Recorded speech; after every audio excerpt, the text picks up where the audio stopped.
So let's draw a triangle here. This is a triangle.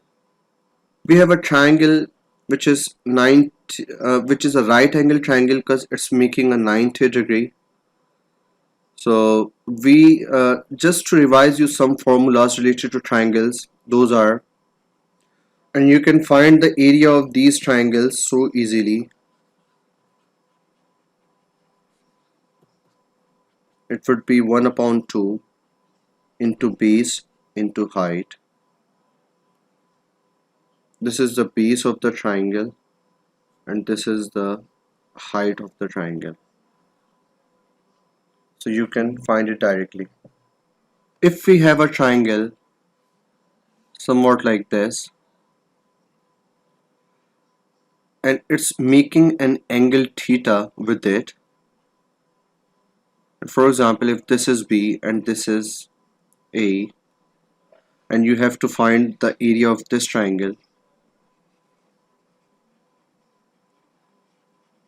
so we can use half AB sine theta. So this formula is pretty famous and you'll have to use it here in this chapter. What if you have a circle over here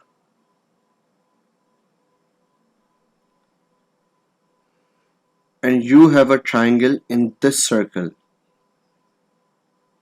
So how would you find the area of this triangle? That would be pretty easier for us if you just consider over here. If you have a triangle somewhat like what we supposed to do, we just need to take this side and this angle and we have this formula then. So for this thing we can do it.